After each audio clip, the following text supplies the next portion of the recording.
The first man came down the ladder with a pistol in his fist, and the smell of hot oil and frozen river mud hit me before his flashlight found my face. The boiler casing was warm against my shoulder. The deck was slick with black water, and the ferry groaned like an old throat trying not to cough. He thought I was just another useless deck swab. Old, quiet, half-deaf maybe. That mistake saved the boy for another 10 seconds. I was on boiler watch in the stern passage when Kuba slipped past me with his eyes down and his hands shaking inside his sleeves. He was a mute deckhand, maybe 17, all sharp elbows and frost-bitten knuckles, and he had that look I've seen before in mine shafts and rescue tunnels, the look of somebody carrying something that can get people killed. He touched 2 fingers to his chest, then to the hatch behind the galley, a warning for himself. I followed him with my eyes and saw the shape under his coat, small, hard, flat enough to hide, important enough to die for. A microfilm reel, if you knew how to look. The kind of thing men kill over in a port city where cargo goes missing, paperwork gets lost, and the right people get it back for the right price. The name that kept coming up in whispers on this ferry was Roszak, customs chief. Clean collar, clean hands. Filthy work. He scuttled shipments in the estuary, called them damaged or sunk or never loaded at all, then sent his people back with a ransom price and a smile. That was the trade. Sink a box, frighten a man, cash in twice. I'd been standing in the steam and the engine noise long enough to know this wasn't a coincidence. Someone had already told Roszak that Kuba stole the reel. Someone on shore had already put a price on the boy's head. Then the ferry lurched. From men. A boarding boat slid alongside in the ice fog, its engine cut before it touched the hull. Boots hit the outer deck. Quiet, practiced, ugly. I heard the scrape of a holster, the soft knock of metal against rail. 3 men at least, maybe 4. The kind of crew that doesn't ask questions twice. Kuba looked at me, and I saw the fear in him go still, like a pond freezing over. He didn't speak. He couldn't. He only reached into the lining of his coat and pressed the reel into my palm. It was colder than the weather. I closed my hand around it and nodded once. That was enough. Around us, the ferry kept pushing through the dark estuary, ice ticking against the hull like fingernails on glass. Somewhere above, somebody started down the stairwell toward the boiler room. Good. Let 'em. If you want more stories like this, subscribe and stay close. Because once those men came below deck, they were already mine. I didn't move right away. On a boat like that, you learn very fast that the first man to hurry is the first man to get hurt. Kuba had already vanished behind a stack of coiled rope near the bulkhead, his face pale in the yellow lamplight, the reel buried under my coat where the metal edge pressed cold against my ribs. Above us, the ferry gave a long groan as the ice rubbed the hull. Then I heard it again. Boots on the stair, 1 step at a time, careful, trying not to sound eager. That told me plenty. Eager men don't come to a winter ferry unless somebody sent them. I cut the boiler watch lamp down to a thin slit and let the steam do the rest. The air in that passage smelled of iron, wet wool, and coal dust. Good. Let the corridor get messy. Let it sting their eyes. The boarders wanted a clean grab, and I was about to make them work for every inch of deck. The first one reached the lower landing and paused, listening. I could see his silhouette through the cage of pipes, broad shoulders under a dark coat, one hand low near his belt. He moved like a man who expected resistance and had already rehearsed the answer. He called softly, "Deckhand, you can come out now." No answer. Only the engine throbbed below us. He took another step, then another. That was enough. I let a wrench slide from the ledge above him. It struck the steel grating with a hard, bright clang and skipped across the floor. He snapped his head toward the sound, and for a split second, his eyes left the stair. I was already on him. One hand caught the back of his collar, the other drove his wrist into the railing. The pistol cracked once, wild and useless, and the shot vanished into the boiler roar. He tried to turn, but the rail had his arm pinned, and my weight was on his spine. A hard shove, a twist, and he folded down onto the landing with a sound like a sack of wet sand hitting metal. No drama, no speech, just one less problem. I stripped the pistol, shoved it into the drip tray under the pipework, and listened. More footsteps, 2 this time. Then a voice from above, low and clipped, telling someone to check the engine space. So they'd been briefed. They knew the boy was aboard. They also knew the reel mattered enough to bring extra men. That part made my teeth itch. Kuba had edged closer without a sound, eyes fixed on me, waiting for whatever came next. I gave him a short hand signal and pointed toward the narrow passage by the condenser tank.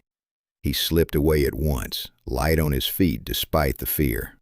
Smart kid, quiet kid, the kind of kid men like Roszak like to erase because he can't be talked out of what he knows. The second boarder came down faster, anger now where caution had been. I could hear his boots hitting the steps harder than he should have allowed. The third stayed above, covering the hatch, which meant the one below me was the bait, and the others were supposed to trap whoever got bold. I smiled a little in the dark. They were about to learn what the mine rescue boys taught us down under Bad Rock, that darkness isn't empty. It just belongs to the man who knows how to breathe in it. Then the man above the stairs said one more thing, and I felt the ferry change under my feet. Take the boy alive. Roszak wants the reel before dawn. I let the second man come far enough to lose his nerve. That's the trick in a place like this. If he thinks he still has room to choose, he'll keep moving. If he thinks the stairs are safe, he'll lean into them. And once a man leans forward in a narrow steel passage with hot pipes on one side and a black drop on the other, he belongs to you. He came down faster than the first one, boots clanging on the ladder, breathing through his mouth. I could see the white edge of his face when the emergency strip over the boiler flashed and died. He had a compact pistol and a thick winter coat wet at the shoulders from the ice fog blowing through the outer hatch. Roszak's kind of man. Paid to look brave until the moment someone fights back. I gave him the first gift before he saw me, a burst of steam from the valve beside the condenser, right into his eyes. He swore and threw a hand up. That was all I needed. I stepped inside his reach, took the wrist with the gun, and drove it hard into the pipe elbow. The weapon bounced loose and skidded under the grating. His other hand came up swinging, but I was already under it, shoulder to chest, and I used the weight of his own body to fold him against the bulkhead. The metal rang like a bell. He slid down and sat there blinking, half blind, gasping at the hot air. I leaned in close enough for him to smell the coal dust on my coat. "Wrong deck," I told him. He tried to shout. I hit him once across the throat with the heel of my hand, not to kill him, just to shut the noise down. Then I dragged him behind the pump housing, where the shadows were deep enough to swallow a man whole. He was still trying to claw air when I heard the next voice above us telling somebody else to stay on the hatch. So there were more than 3. That was useful. Kuba had slipped into the narrow service lane beside the boiler casing. He was watching me with those wide, hunted eyes, one hand pressed hard against the lining of his coat where the reel was hidden. I gave him a short nod and pointed toward the coal locker. He moved at once, quick and silent, and for a second I saw exactly why Roszak wanted him drowned. A boy like that, scared but still moving, can carry a secret farther than a whole office full of cowards. Then the third man started down. This one didn't hurry. He was careful, which meant he'd seen the first man fail and understood enough to be afraid. The ferry shuddered under us, the metal under my boots warm from the boiler and slick with tracked-in slush. Somewhere outside, the river knocked ice against the hull with a dry, clicking sound, and the whole ship felt trapped between black water and winter iron. I killed the lamp over the access step and let the room sink deeper into the dark. He reached the bottom rung and stopped. Smart. He knew something was wrong. He just didn't know what. I could hear his breathing now, measured, trying to stay calm. He called out for his man. Nothing answered. That's when the tension starts to crack, because silence always lies better than a wounded voice. He took one step forward. I took the next 5. My hand locked around his collar before he could swing the pistol up. His shoulder hit the boiler wall. The gun fired once, useless, into the dark, and the flash lit the whole engine space blue-white for a blink. Enough for me to see his face go empty with shock. Enough for him to see mine. Then the hatch above us slammed open, and somebody from the deck shouted my name, but not the name I use now. I had the third man by the coat before the words above the hatch finished. He was halfway down the steps, and the freeze in his face told me he'd heard the wrong name too. That old shout had come from the deck, thin through the steel, and for 1 second, every man in that stairwell forgot what he was doing. That's all you ever get in a narrow space. One clean breath of confusion. I yanked him hard into the boiler passage and slammed him against the handrail. His boots scraped sparks off the grating. He tried to bring the pistol up, but his elbow hit the pipework and the gun skipped loose. It clattered down between the slats and vanished into the dark below. "Kuba!" I barked without looking back, low and flat. "Stay down." No answer, just a sharp movement of cloth from the coal locker. Good. The boy was listening. The man in my grip smelled of wet leather and cheap aftershave. He had the solid forearms of a dock carrier and the dead eyes of somebody who'd done this kind of work too many times to feel it anymore. I twisted his wrist until the tendons gave a little, then drove his forehead into the bulkhead once, just enough to stun him. The metal rang through the passage like a struck bell. He sagged, still awake, breathing in short, angry bursts. Above us, boots shifted on the hatch plate. Somebody had paused, probably wondering whether to come down or send the next one first. I used that pause. One hand on the boarder's collar, I hauled him backward and shoved him under the lowest pipe run. He hit the deck on one knee. I caught the back of his neck and pushed his face into the oil-slick metal until he stopped fighting. Quiet was useful. The engine room dark opened around me, thick and warm, full of low throb and hiss. The ferry shook now and then when the hull met ice. Outside, the river sounded like broken glass being stirred in a barrel. Inside, every sound was my sound, if I moved right. Another man came down. This one brought a flashlight with a red filter over the lens, thinking he was clever. He swept the beam low, expecting boots, blood, maybe a body. What he got was steam blowing out of a valve I'd cracked a second earlier.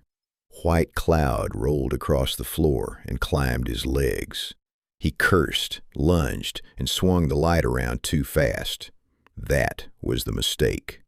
I stepped in from his blind side, took the wrist holding the lamp, and folded his thumb back until he dropped it. The beam spun crazily over the boiler, over the chains, over the puddle at our feet.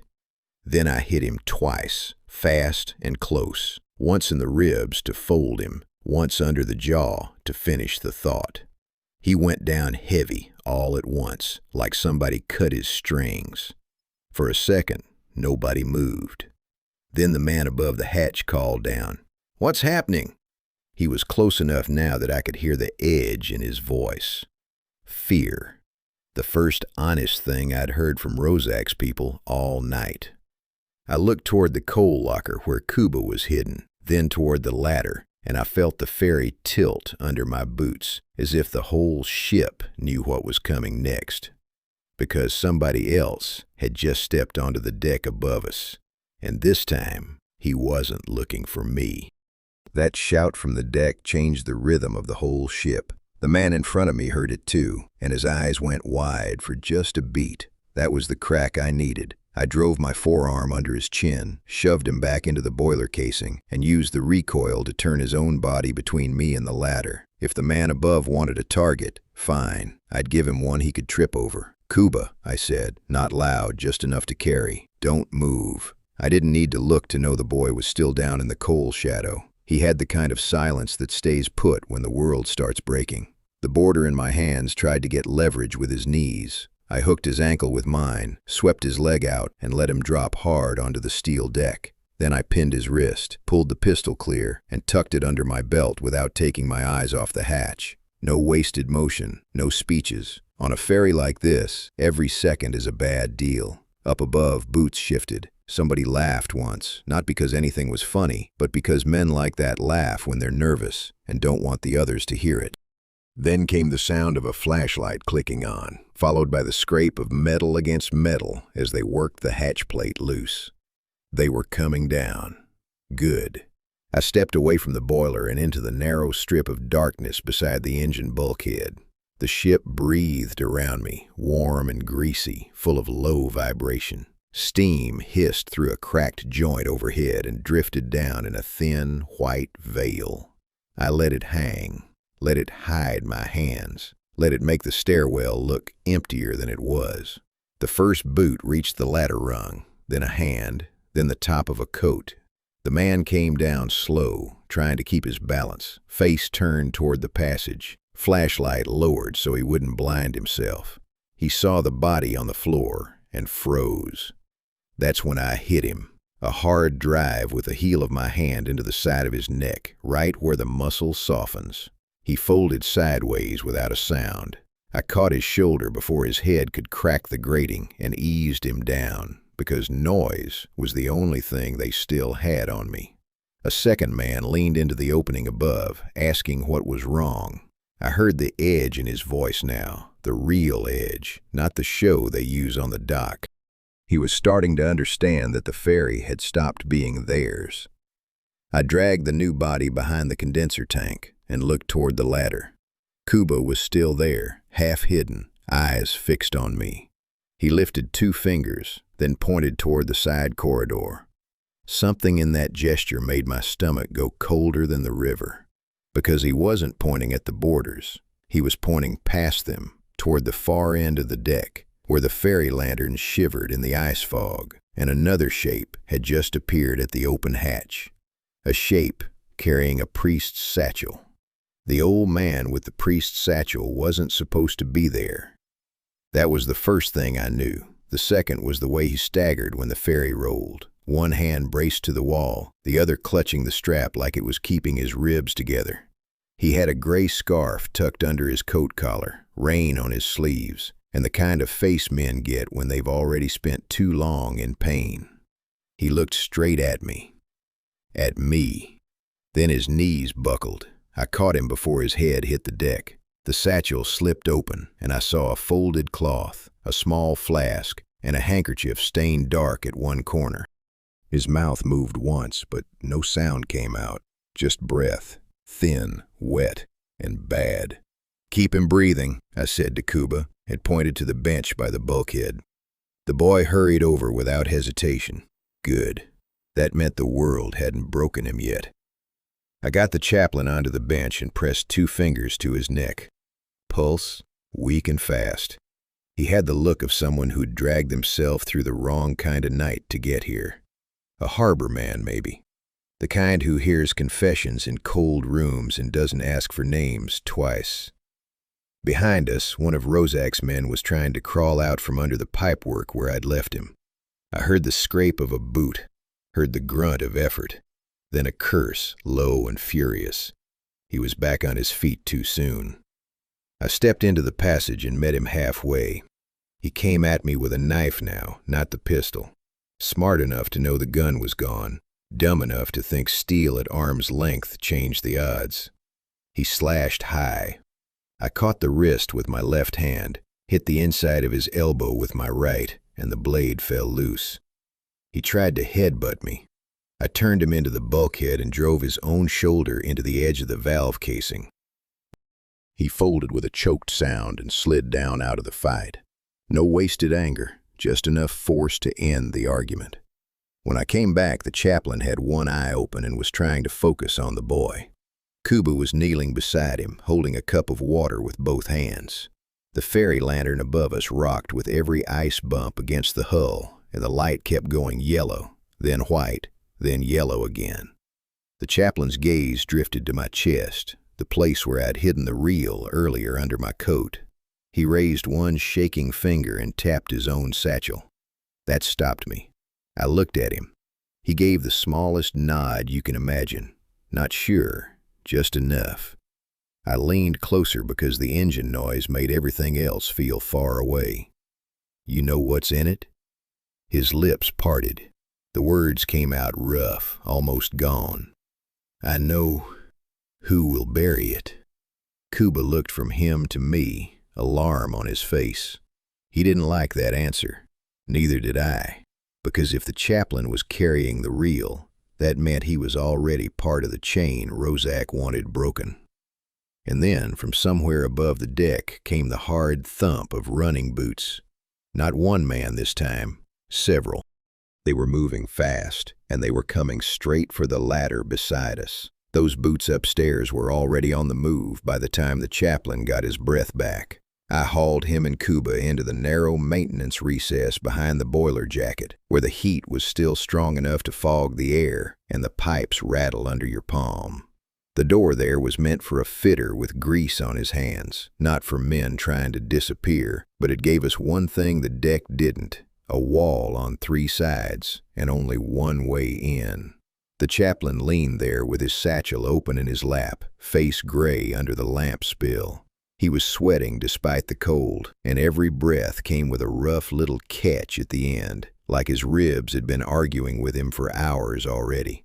Kuba crouched beside him, tense as a dog before a storm, eyes fixed on the hatch above. I listened. Heavy steps on metal. One man at the top of the ladder, then another moving to the far side of the passage. They weren't rushing anymore. That was the bad sign. Men who know they've lost the clean grab start slowing down, start thinking. Thinking men make trouble. The chaplain noticed the way I was watching the sound, and he gave me a small, tired nod. Then he touched his own chest, fumbled in the satchel, and pulled out a folded paper packet wrapped in oilcloth. He held it out toward me. "No," I said under my breath. "Not yet." He shook his head once. "Not no. Not for you. For later." His fingers were shaking so badly he almost dropped it. I caught his wrist, and that was when I saw the blood. Just a little at first, dark at the cuff of his sleeve, but enough. He'd already been hurt before he got on the ferry. He just hadn't admitted it yet. "Who hit you?" I asked. He swallowed, winced, and managed, "Not here." That was answer enough for me. Roszak's reach wasn't just the borders. It had already touched the shore. Above us, a flashlight beam stabbed across the hatch grate, then slid away. Somebody on the deck was speaking low into a radio, but the steel swallowed the words. I caught only pieces. Ferry, search, boy, chaplain. They had us named, lined up, and counted. The kind of thing that always starts local and then grows teeth. Kuba touched my sleeve and pointed down. I followed his finger to the drain channel at the edge of the recess. Thin black water was trickling through it from somewhere forward. A leak. Fresh, not from the river, from the ferry's own interior, where the heat and the cold were meeting in the wrong place. It meant the ship was flexing hard under the ice fog outside. It also meant I could use the sound. I reached over, shut the valve on the nearest steam line a turn, and let the pressure spit through a loose joint. The hiss came loud and angry, filling the recess with white vapor. Enough to hide the 3 of us if anyone cracked the door. Enough to make every breath taste like pennies. Then the chaplain looked past me to the far end of the passage, and his face changed. Recognition. He lifted one finger and pointed toward the outer corridor, where a shadow had just stopped dead at the edge of the steam, waiting for the right second to come in. I moved before the shadow could decide what it was. That's the thing about a sealed passage with steam breathing through the joints. You don't get a second clean look. You get a shape, a sound, and the feeling in your ribs that says trouble has already crossed the threshold. Kuba stayed low by the wall. The chaplain, pale as paper in the lamp glow, made a tiny motion with 2 fingers and mouthed a name I couldn't hear over the engine throb. His eyes had gone flat with dread. He knew that man. So did I a moment later, when the shadow stepped forward and the ferry light caught the edge of a crew jacket with a harbor badge on the chest. A man who belonged to the boat. A man who had access. He was holding the master key ring in one hand and the radio handset in the other. If you've never worked a ship in bad weather, you might think that doesn't matter. It matters more than a pistol. Keys open doors, and radios open lies. I came out of the steam hard and fast. He saw me and tried to swing the key ring down like a weight. I caught his wrist, drove him into the bulkhead, and the handset cracked against the metal with a sharp plastic snap. He grunted, reached for the alarm cord, and I pinned his forearm across his own chest until he stopped trying to be brave. Kuba was on his feet now, not running, just ready. That boy learned fast. "Search him," I said. I kept the steward jammed against the wall while Kuba patted down his coat pockets with shaking hands. Out came a dock token, a folded landing slip, and a narrow strip of carbon paper with names pressed into it so hard the letters almost tore through. The chaplain sucked in a ragged breath when he saw the paper. His hand trembled toward it. I gave it to him. He looked once, only once, and his mouth tightened like he'd bitten down on iron. Then he passed the slip to me. No sermon, no drama, just the look of a man who'd seen the same corruption from the other side of the fence. On the paper was the ferry's next berth, a delayed docking note, and one line in a different hand. "Keep the side gate dark. Roszak's men will meet the transfer." Transfer. That word sat cold in my head. I turned back to the steward. "Who wrote it?" He wouldn't answer, wouldn't even spit. So I tightened my grip just enough for him to understand that silence wasn't helping him. His eyes flicked toward the radio handset on the floor, and that was all I needed. He wasn't waiting for shore contact. He was already connected.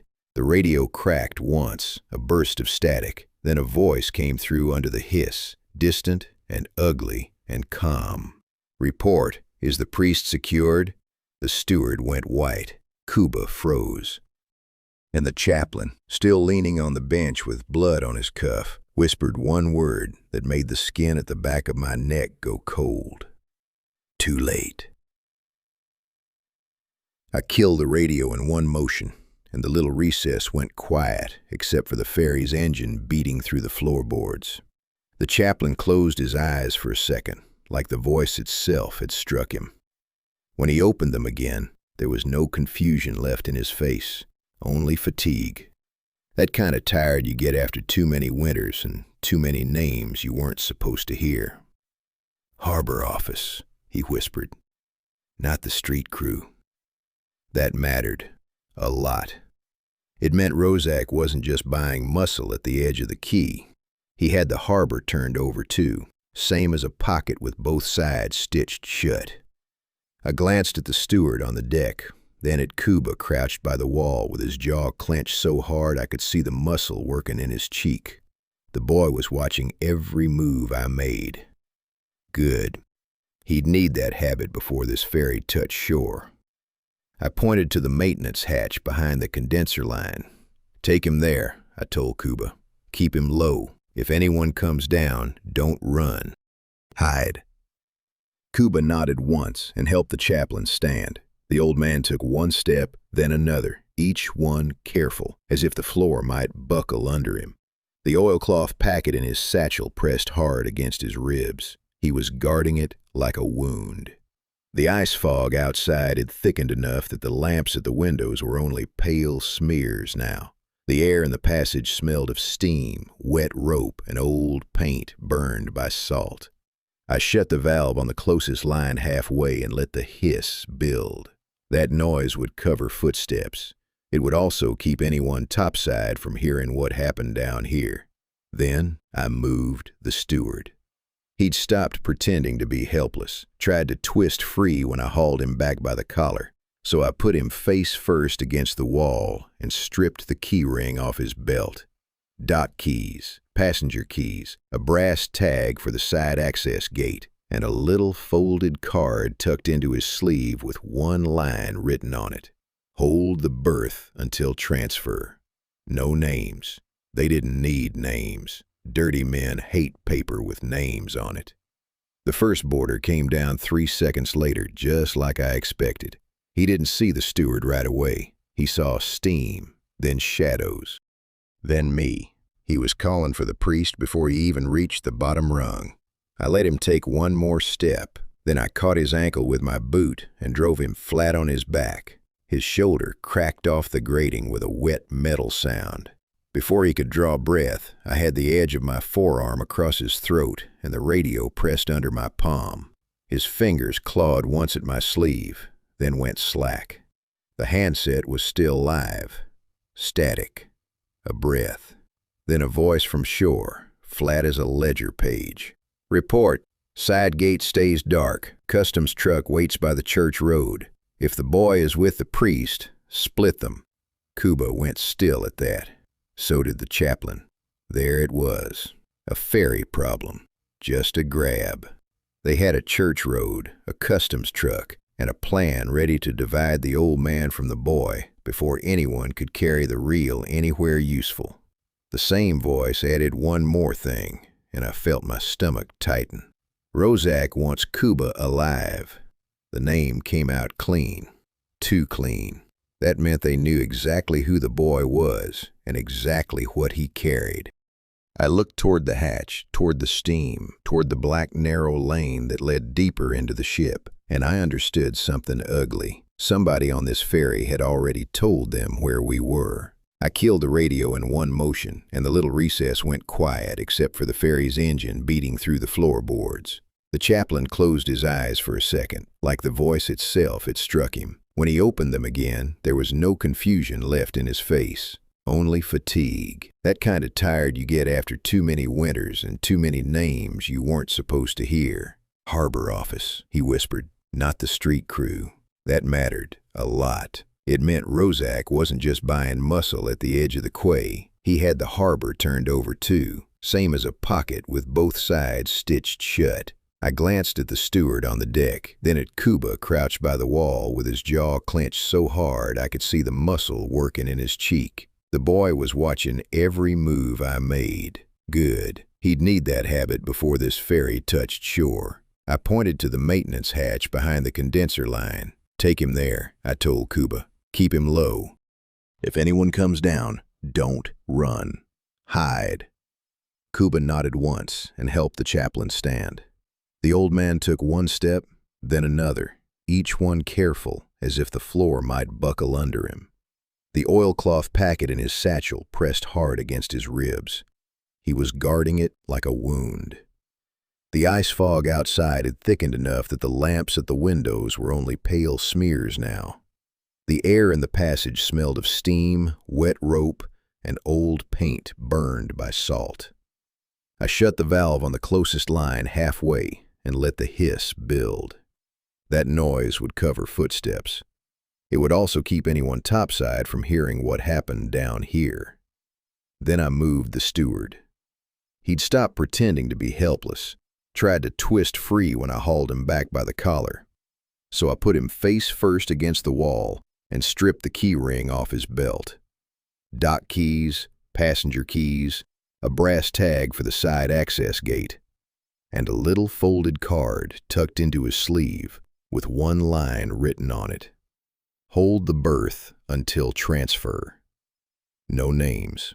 They didn't need names. Dirty men hate paper with names on it. The first boarder came down 3 seconds later, just like I expected. He didn't see the steward right away. He saw steam, then shadows, then me. He was calling for the priest before he even reached the bottom rung. I let him take one more step. Then I caught his ankle with my boot and drove him flat on his back. His shoulder cracked off the grating with a wet metal sound. Before he could draw breath, I had the edge of my forearm across his throat and the radio pressed under my palm. His fingers clawed once at my sleeve, then went slack. The handset was still live, static, a breath, then a voice from shore, flat as a ledger page. Report. Side gate stays dark. Customs truck waits by the church road. If the boy is with the priest, split them. Kuba went still at that. So did the chaplain. There it was. Not a ferry problem. They had a church road, a customs truck, and a plan ready to divide the old man from the boy before anyone could carry the reel anywhere useful. The same voice added one more thing, and I felt my stomach tighten. Roszak wants Kuba alive. The name came out clean. Too clean. That meant they knew exactly who the boy was, and exactly what he carried. I looked toward the hatch, toward the steam, toward the black, narrow lane that led deeper into the ship, and I understood something ugly. Somebody on this ferry had already told them where we were. I didn't waste a second on the radio voice. By the time the words faded, I already had the steward's wrist locked and Kuba shifting the chaplain deeper into the recess. The steward tried to jerk free, but I turned him with a short twist and drove him face first into the pipe insulation. Not enough to break him, just enough to make the blood rush where his brains should have been. When he sagged, I ripped the key ring off his belt and checked the brass tag on the side gate again. Harbor access, dock gate, staff lane. He had every door that mattered. That was the part that stung. This wasn't random help from a bought man. It was inside work. Somebody on board had been feeding Roszak the shape of the ferry, the timing of the crossing, the place where the chaplain would be moved. I looked at the steward's shoes, wet at the toes from melted slush, and I knew he'd been near the outer deck recently, close enough to see who boarded, close enough to count heads. Kuba touched my elbow and pointed toward the cabin door, then held up 2 fingers. 2 men, maybe more behind them. He'd stopped shaking. That made me trust him more than words ever could. I gave the chaplain a quick glance. He was sitting with both hands clamped over the satchel now, the way some men hold a bleeding wound. When he caught my eye, he shifted his coat open just enough for me to see the oilcloth packet inside. A corner of the paper had worked loose. On it, in a tight, cramped hand, was a list of berth numbers and a church road pickup time. Not for the police, not for any honest office, for a transfer. I took the paper from him and folded it once, slow. Then I dropped the steward into a sitting position against the wall and went to the cabin door. Outside, boots scraped the metal deck. 2 sets, sure enough. One walked heavy, one lighter but quicker. The light one stopped near the hatch, and the other gave a low knock, the kind men use when they think the person inside already belongs to them. "Open up," a voice said. "Customs check." That lie was almost funny. I cracked the door just enough to look through the steam. The first man wore a harbor jacket, with no badge visible, but his hands were wrong. Too clean. The second had the broad shoulders of a loader and the dull stare of somebody paid by the hour to be cruel. Between them, the corridor was narrow enough to make all 3 of us enemies at once. The chaplain whispered behind me, very weak now. One of them was in my office. So there it was. Harbor office, chapel, ferry, a clean chain with dirty hands all along it. Roszak hadn't just planted a watcher on the boat. He'd reached into the harbor side, too, maybe deeper than that. I slid the door shut again and heard the first knock become a fist. Not impatient, certain. Then the steward at my feet jerked his head toward the radio handset I'd left on the deck. His face had gone gray with the kind of fear that comes right before a man decides whether to talk or die. And when he opened his mouth, it wasn't to beg. It was to warn us that the next voice on that line wasn't asking for the boy anymore. It was asking whether the chaplain was still alive. I stopped listening to the door and started listening to the steward. That was the real leak. Men like Roszak don't guess their way into a ferry full of witnesses. Somebody on board feeds them the shape of the night, and this man had keys, a radio, and the look of a rat that had already picked the wrong sewer. I drove him to his knees beside the handset and held his jaw until his eyes watered. "Talk," I said. "Who gave the order?" He shook his head once, fast. Bad idea. I tightened my grip just enough for him to feel the bone. His mouth opened, and out came a thin, ugly whisper about the harbor office, the church road, and a customs truck waiting outside the quay under the ice fog. Then I pressed the handset into his hand and told him to answer the next call exactly as I said, or I'd break every finger he used to take bribes with. The chaplain watched all of it without blinking. Kuba didn't blink either. Good boys under pressure learn fast. The old man pushed himself up with both hands on the bench, every breath catching, but he still had that stubborn harbor look in him. He'd rather fall apart standing than crawl and live. I sent them to the forward gear room, a cramped steel box with a chain gate and old coils of rope stacked to the roof. Not comfortable, safe enough. The deck outside had gone ghost white under the lamps, the ice fog washing across the windows in dirty sheets, and I didn't want either of them near the open passage when the boarders came down again. Kuba half carried the chaplain, one arm under his shoulder, and I watched them disappear behind the chain gate before I shut it and took the steward's master ring for myself. Then I turned back to the stair. The first boarder reached the bottom just as the ferry's horn gave a low, tired blast for docking. He had his hand on his gun already, eyes sweeping the steam, but the passage was mine now.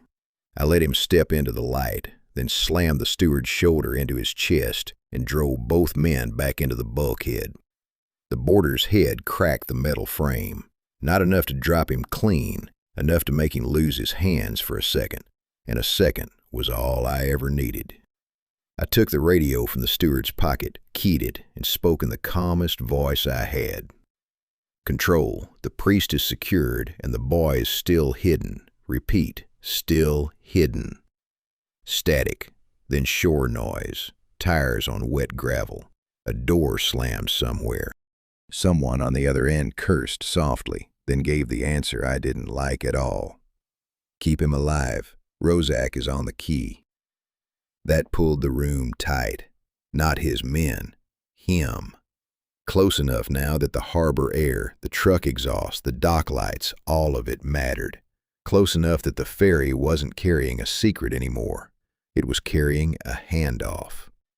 I looked through the gap in the stairwell and saw the side gate light flick on through the fog, one pale square at the edge of the dock, and I knew the next move wasn't mine to guess.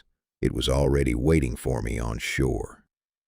The steward gave up the last useful piece the moment he heard the radio go silent in my hand. He licked his lips and told me Roszak wasn't waiting on the key by accident.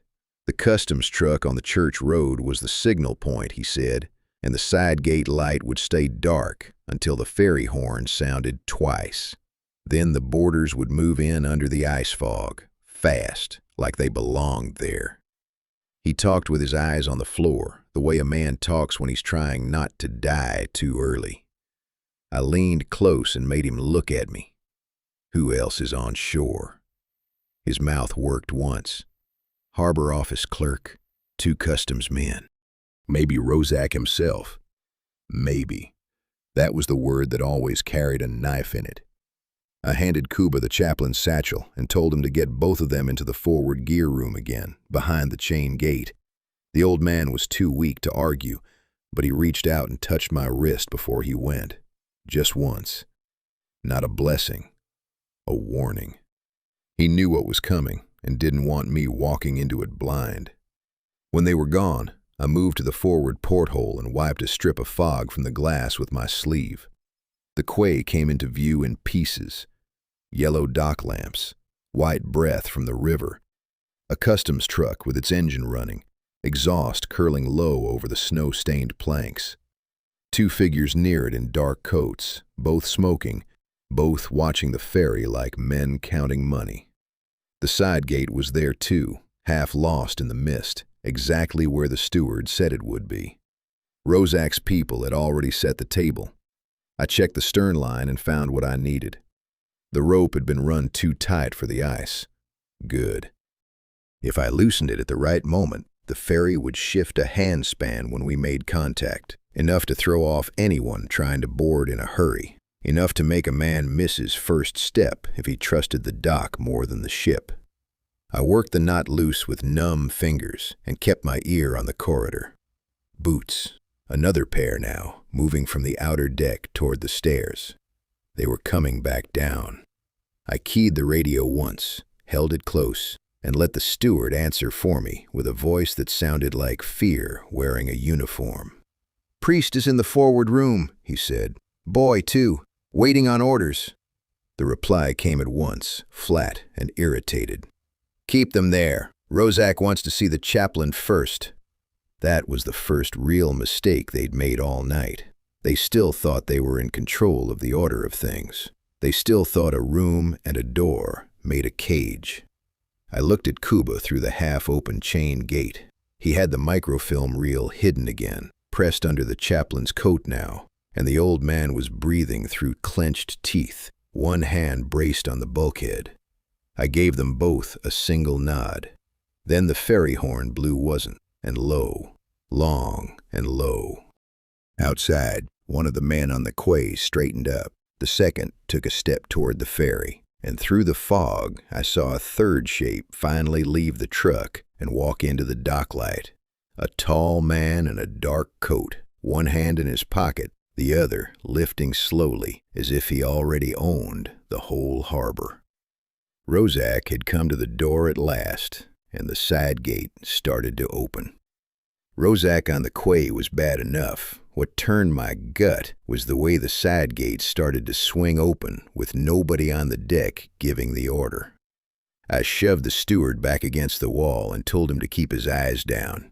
Then I eased the chain gate open a handspan and checked on Kuba and the chaplain. The old man was on one knee now, breathing shallow, one hand still clamped over the satchel as if the paper inside could be torn away by the wrong look. Kuba met my eyes and gave a quick, flat nod. No panic. Good. Panic wastes movement, and movement was the only thing that mattered now. Outside, the quay lights smeared in the fog like dirty coins.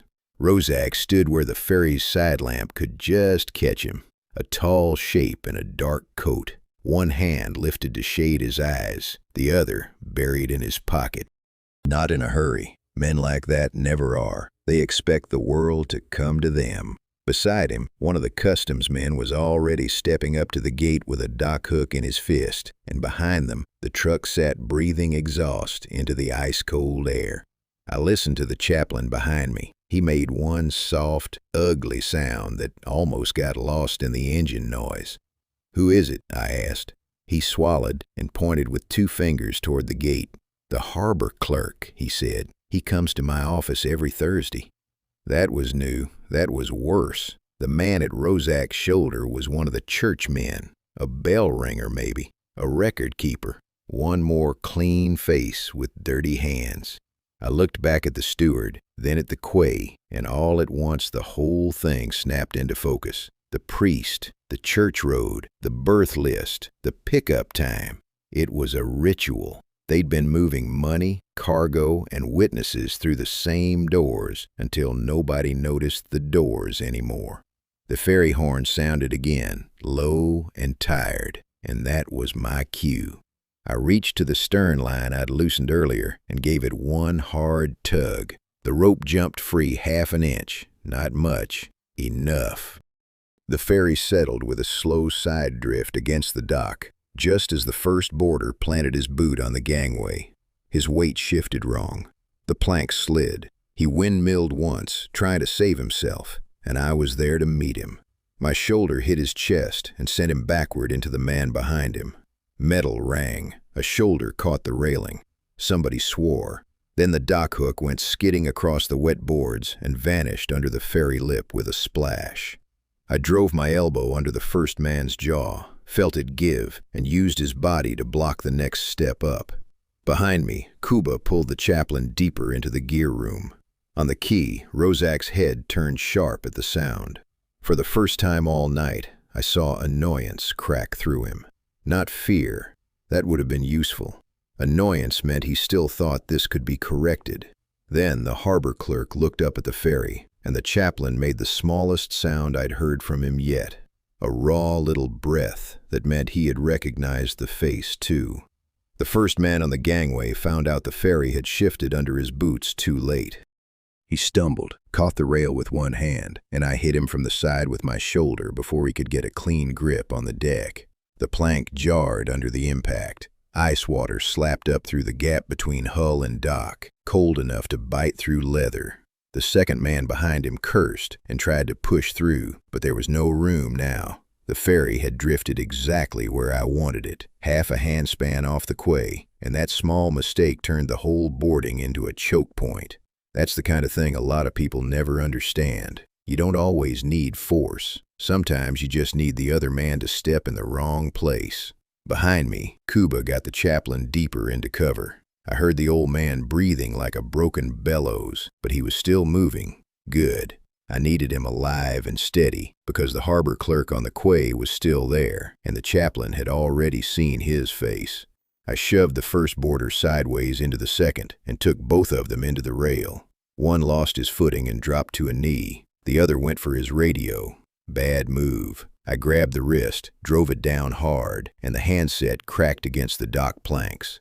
Plastic broke. Static burst and died. Then I caught the knee of the man still trying to rise and folded him back onto the gangway with a clean, ugly crunch. No speech, no victory pose, just bodies where I wanted them. Roszak had not moved. That was the strange part. He stood by the gate with one hand still in his coat pocket, watching the ferry like he was waiting for a clerk to finish a count. The customs truck hummed behind him. Exhaust drifted low in the frost. One of the men beside him leaned close and said something I couldn't hear, and Roszak gave a tiny shake of the head, as if I'd become an inconvenience rather than a problem. Then the chaplain called out from behind the chain gate, voice thin but sharp enough to carry. "That man," he said, and pointed a shaking finger toward the quay. "He used to come to my office for burial records." The harbor clerk froze. That was enough to tell me the old priest had not been mistaken. The clerk's clean coat, the soft hands, the way he looked up at the ferry like he already knew the names of the people on board. All of it snapped into place. He wasn't just a messenger. He was the paper hand in the whole machine. Roszak turned his head slowly toward him. Not angry, not yet, just interested. That scared me more. I keyed the steward's radio and spoke before anyone on shore could do it for me. "Wrong ferry," I said, keeping my voice flat. "No transfer here." A beat of silence. Then Roszak's voice came through, hard and close despite the distance. "You're done playing games. Bring the boy out." The line clicked dead. Kuba looked at me from the gear room door, one hand on the chaplain's satchel, the other tight around the reel hidden under the coat. The old man had gone pale now, but his eyes were still open, still watching, still knowing. And through the fog on the quay, I saw the harbor clerk reach into his coat pocket for something long and dark and shaped exactly like a pistol. The clerk on the quay didn't raise the gun straight away. He hesitated just long enough for the fog to close in around his hand. Then he came up with the pistol and pointed it through the gap between ferry and dock. I answered by loosening the stern line the rest of the way. The ferry drifted a handspan, maybe two. That was all. Enough to break his aim and make the first shot kiss the wet wood instead of a throat. The crack split the air, sharp as a snapped board. Kuba flinched, pulled the chaplain lower behind the gear room gate, and I shoved the steward down flat beside them so the fool couldn't get back up and start helping the wrong side. Roszak still hadn't moved. He just stood there in the ice fog, one hand in his coat pocket, watching the whole thing like a man waiting for a clerk to finish stamping a form. That calm told me more than a shouted threat ever could. I stepped onto the gangway before the harbor clerk could work the slide on his pistol again. The boards were slick under my boots, black with thaw water and exhaust. He saw me coming and tried to swing the barrel toward my chest. I caught his wrist with my left hand, drove it into the rail, and felt the bones give under the blow. The gun dropped. Before it hit the planks, I brought my knee up into his midsection and folded him over with a wet grunt. His pistol skidded under the customs truck and vanished. He looked up at me with his eyes watering. Shock first, That was better. Shock makes men honest. I searched him fast, one hand at his collar, the other in his coat. Inside the lining, I found a folded harbor ledger wrapped in wax paper, the kind that shouldn't have been anywhere near a key. Burial stamps, office marks, initials from the church side. The clerk had been moving paper through the dead just like cargo through the docks, hiding transfers under funerals and records nobody questioned twice. He saw me looking at it and tried to smile. It came out ugly. "Too late," he said. "You don't know what he's really after." That made me stop. He coughed, tasted blood, then tipped his chin toward the chaplain behind the gate. "Ask him who signed the first transfer. Ask him who told Roszak where the paper trail started." Behind me, the old man made a rough sound, halfway between a cough and a warning. Kuba's hand tightened on the satchel strap. I could feel the whole ferry holding still now, even the engine throb seeming farther away. I turned just enough to see Roszak at the gate, a few steps closer than before. The truck behind him had its headlights off, but somebody inside had rolled down the window. I couldn't see the face, only the pale slice of a hand resting on the door frame. The clerk in my grip laughed once, softly, and spat a ribbon of pink into the wet boards. "You see," he said, "he brought someone else." And then, from the truck on the quay, a voice I hadn't heard yet spoke the chaplain's name like they'd known him for years. The clerk's gun was still rising when I moved. I stepped in hard, inside the line of fire, and slapped his wrist upwards so the shot cracked into the ferry lamp instead of my chest. Glass burst overhead in a shower of yellow sparks. The recoil snapped his arm wide. Before he could reset it, I drove my shoulder into him and backed him straight into the gatepost. The pistol dropped from his hand and hit the boards with a wet click. Roszak didn't flinch. That was the part I noticed. He just looked at the broken lamp, then at me, as if measuring how much damage I was willing to take before I got tired. I caught the clerk by the collar and dragged him a step closer to the ferry light. His face went pale as plaster. Up close, he wasn't a tough man. He was office thin, the kind who spends his life signing things other men hide. His mouth opened and shut once, trying to find a lie that still sounded official. The chaplain behind me made a rough noise. "That's him," he said. "He brought the burial sheets." So there it was. The burial office, the harbor clerk, the transfer slips, paper moving under prayers, cargo going out under the names of the dead. The clerk looked past me and saw the chaplain. Something in his eyes changed then. Panic with history in it. "You shouldn't be here," he said, and his voice cracked on the last word. He tried to twist free, but I kept his shoulder pinned with one hand and reached down with the other to pick up the pistol. Empty chamber. Good. He'd fired his last bluff. I shoved the barrel under his chin and made him look at the dock, at Roszak, at the customs truck still idling in the fog. "Who's in the truck?" I asked. He laughed once, a tiny, broken sound. "Someone who knows the old route." That was all he gave me, but it was enough to make my neck tighten. Old route meant old hands, not just Roszak's crew. A man who knew the back channels between church records, harbor slips, and the cargo books. The kind of person who could make stolen freight disappear under a funeral stamp and call it mercy. Then the truck door opened. A dark figure climbed down into the docklight, slow and careful, carrying a narrow ledger under one arm. Even from where I stood, I could see the white collar at his throat. Not a dockman, not customs, church side. The chaplain sucked in a breath so sharp it hurt to hear. "No," he whispered. The figure stopped by the truck and looked straight at the ferry, straight at us, and then said the chaplain's name like he was answering a confession. That was the moment I understood Roszak hadn't just brought a witness. He'd brought the first man who helped him bury the truth.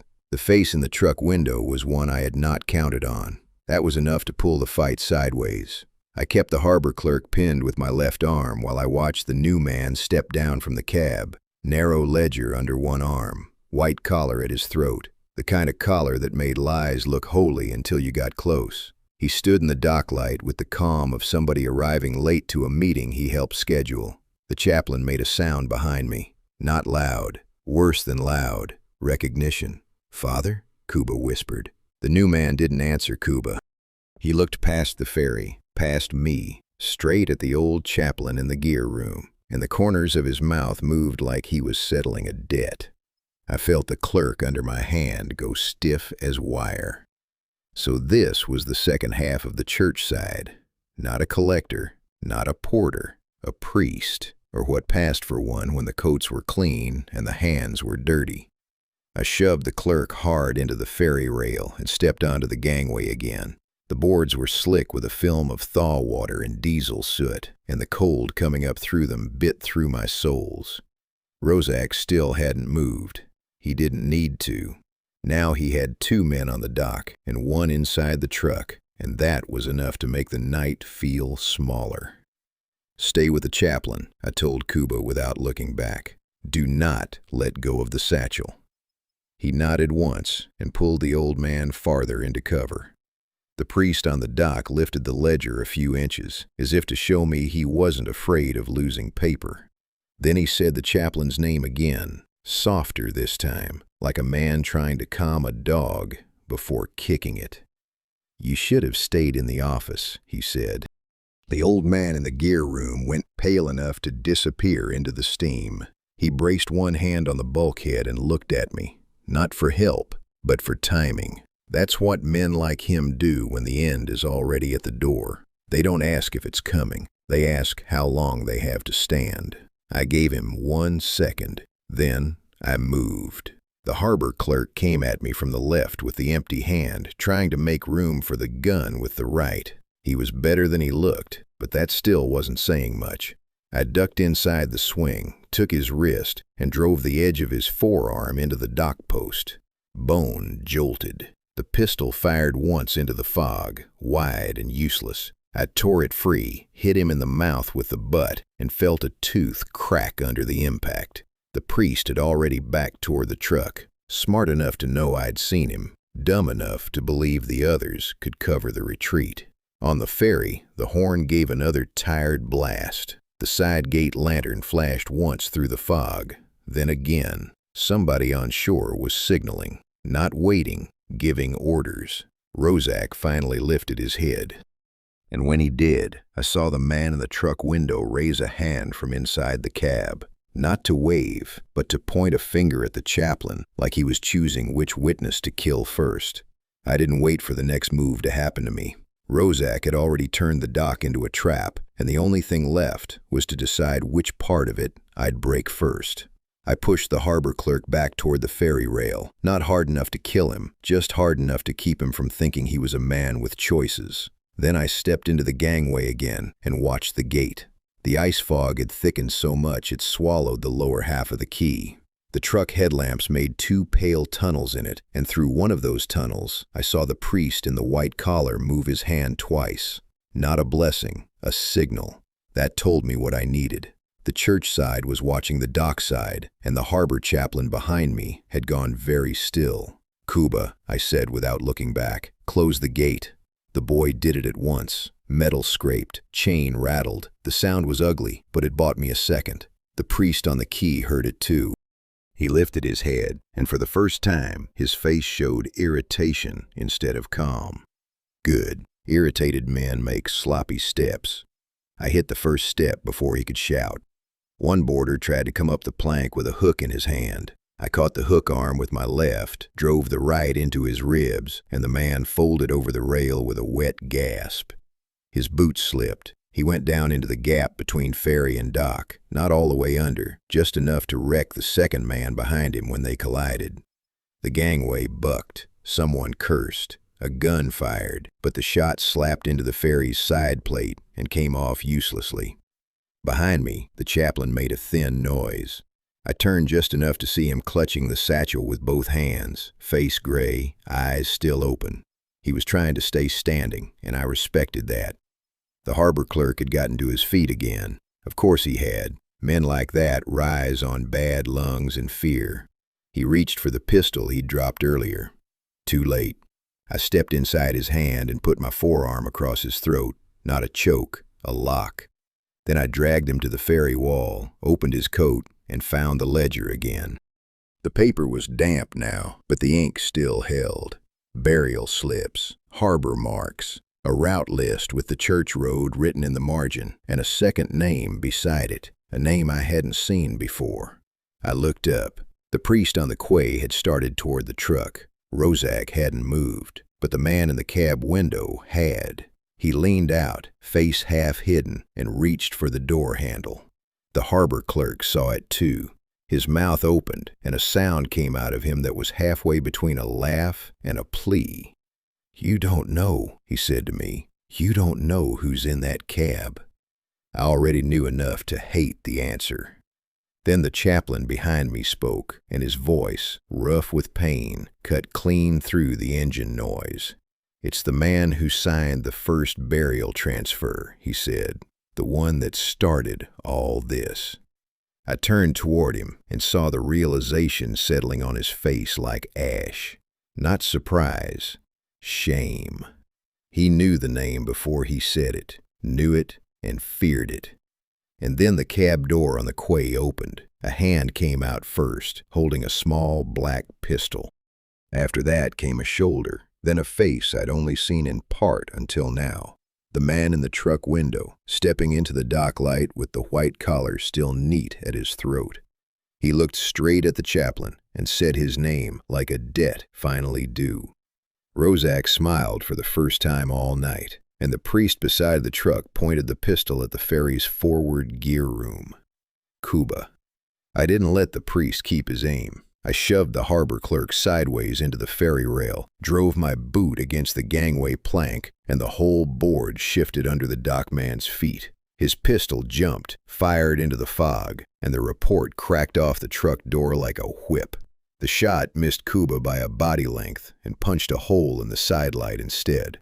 Glass rained down in a thin, glittering sheet. The dock went darker, and darkness on a night like that was a weapon all by itself. The priest on the quay didn't step back. He only tightened his jaw and kept the gun up, steady as a metronome. Roszak still stood a pace behind him, half in fog, half in docklight, watching the gear room like he already knew exactly who was hiding there. That was the part that made my skin crawl. Not the pistol, not the shot, the certainty. Behind me, the chaplain's voice came out rough and thin. "That's not a priest," he said. I glanced once. He had one hand on the satchel strap, the other braced against the bulkhead, and he was staring at the white collar on the man by the truck like it had come back from the grave to accuse him. "He worked records," the old man whispered. "Burial slips, church inventory. He signed under my desk." That hit harder than any confession. It meant the man on the quay wasn't just church side, he was the paper side. The man who made dirty shipments look holy and dead names look clean. The harbor clerk in my grip twitched like he wanted to crawl away from the truth, which was as good an answer as any. Then the man in the truck window leaned out. He wasn't the priest. I could see that now. The collar was fake, snapped onto a dark coat like a costume. His face had the dry, careful look of someone who spent too much time counting other people's losses. He held up a flat ledger under one arm and called across the fog. "Chaplain Varga?" The old man went rigid. Nobody on the ferry moved. Even Kuba froze with both hands on the satchel. The fake priest smiled at the reaction, small and mean. "You still answer to that name," he said. "Funny. I thought you'd buried it." The chaplain's mouth worked once. Nothing came out. Recognition. Worse. I felt the whole thing shift under my feet. The truck man knew him by a name that wasn't on any church paper. Knew him from before the collars, before the slips, before the funerals. Which meant this wasn't just Roszak's cleanup crew showing their teeth. It was an old knot, a much older knot. The ferry horn sounded again, low and ragged, and I saw the line between dock and hull pull tight in the ice fog. One wrong move, and the gangway would swing, or snap, or both. Roszak noticed it too. His eyes came up for the first time and met mine through the fog like he was finally done waiting. Then the fake priest lifted the ledger and said, very calmly, "If Varga doesn't hand over the boy, I start reading the first burial record aloud. Right here, right now." I didn't let the fake priest keep his pistol trained on the gear room. I threw the harbor clerk forward into him and crossed the gangway in the same motion, low and hard, with the ice fog thick enough to swallow half the dock. The clerk hit the truck tire and folded with a yelp. The priest stumbled one step, just one, and that was enough for me to get inside his arms. The gun flashed once, loud and useless, and the shot tore a hole in the ferry lamp instead of in somebody's chest. Glass cracked over all of us. Tiny bright fragments skated across the planks. The chaplain called out from behind the chain gate, a raw sound I'd never heard from him before. Not pain, warning.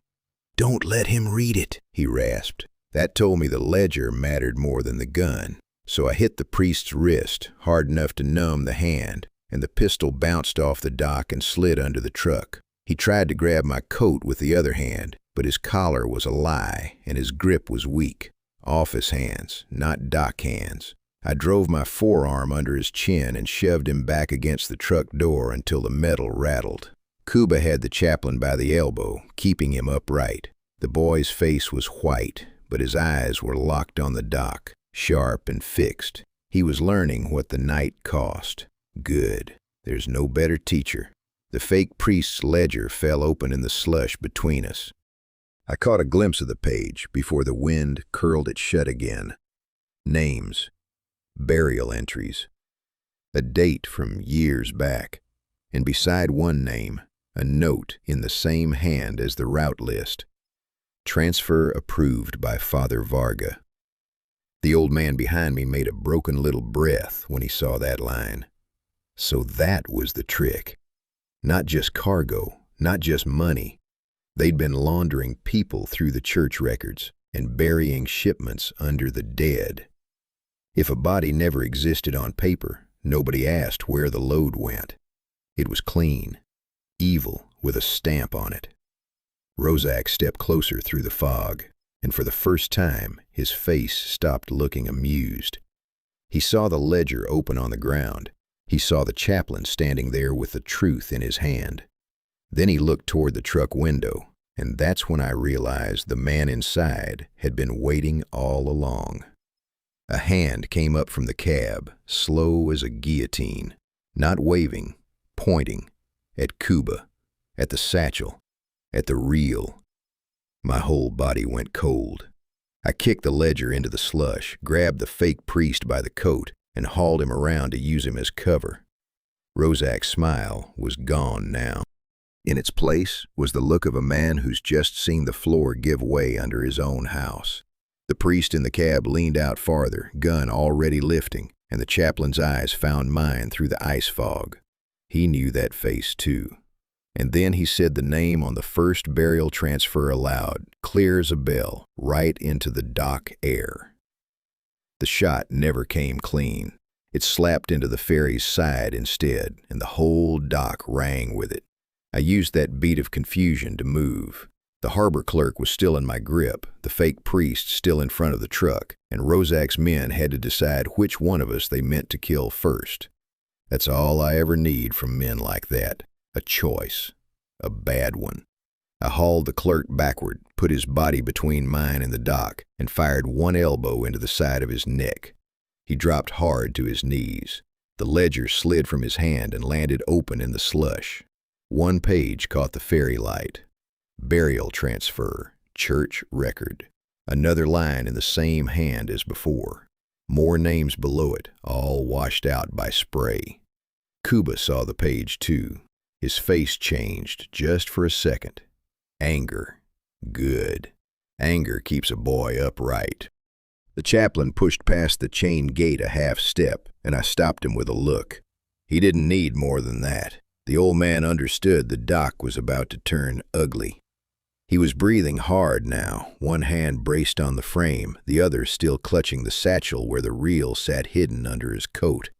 The slightest movement from him, and Roszak's side would know exactly where to aim.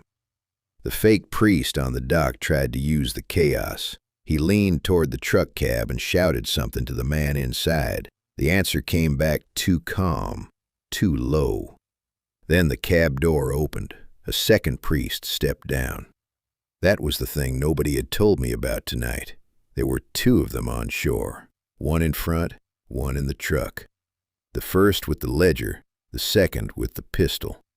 Same white collar, same dark coat, same dirty hands. They split the dock between them like they owned the place. Roszak didn't blink. He let them work. The man from the cab came around the truck with the gun low and steady, and I knew right away he wasn't a church man at all. Harbor clerk's build, customs man's shoes, the sort of face that goes blank when a body hits the water. He stopped just short of the truck bumper and looked straight at the chaplain. Then he smiled. "You should have stayed buried," he said. That was enough. The chaplain closed his eyes for half a second, and when he opened them, I could see the break in him. Old memory, old fear, old debt. This one had signed the first transfer, just like the other one had said. Maybe both of them had. Maybe that was the whole trick. Not one priest, two. A pair moving paper through the dead. I moved before the doc decided it for me. I shoved the harbor clerk off balance, snatched the ledger out of the slush, and crossed the gangway in 2 hard steps. The dock man from the cab brought the pistol up, but I was already on him. My left hand caught his wrist. My right drove the heel of my palm under his jaw. His head snapped back against the truck door.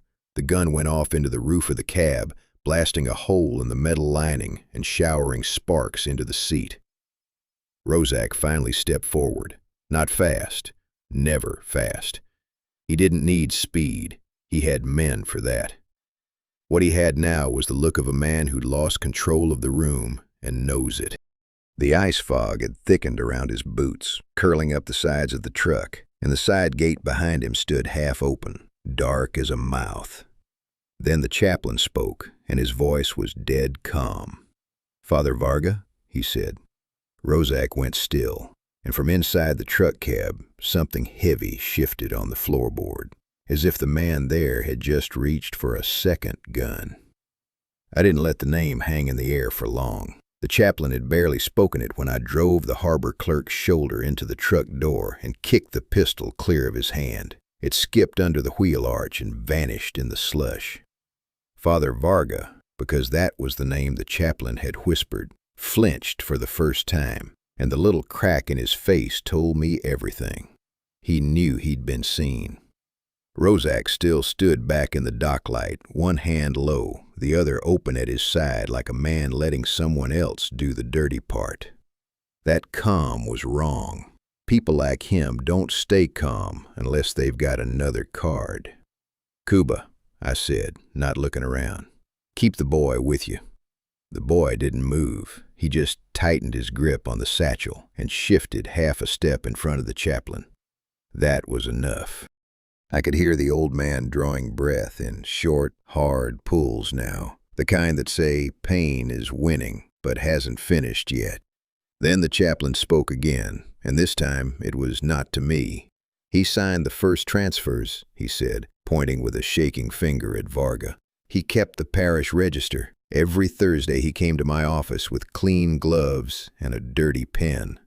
That landed heavier than the gunshot. It meant the ledger in the slush wasn't just some side paper. It was the shadow copy of a real church book. The buried cargo had been moved under burial records, church seals, and the kind of habit no one questions because people are too busy burying their own dead. The harbor clerk on the ground spat blood and laughed through it. "You still don't get it," he said. "The real is only half." I looked at him, then at Varga, then back at the chaplain. The old man's face had gone gray-white, but his eyes were clear now. He knew exactly what the clerk meant, and he didn't like it. "Where's the other half?" I asked. The chaplain shut his eyes once. When he opened them, he nodded toward the key, toward the church road beyond the fog. "In the chapel," he said, "under the old wall safe. He used to keep the originals there before he moved them." That was new. Real new. And bad. I crossed the gangway before anyone could decide to stop me. The ferry shifted under my boots, the dock plank creaking wetly under the strain. Varga lifted his pistol again, but this time I was already inside the line. I caught his wrist with my left hand and slammed it against the truck frame. The gun fired into the metal roof, bright enough to make the fog flash white. He grunted, tried to wrench free, and I felt the leather folio under his arm. There. I tore it loose. Inside was the original parish burial book, the edges soft with use, and tucked against the back cover, a brass key stamped with a chapel mark I'd seen on the ledger margin. A key for a wall safe. Hidden evidence. The kind you keep if you expect trouble and plan to be there when it arrives. Roszak saw it too. For the first time all night, he moved fast.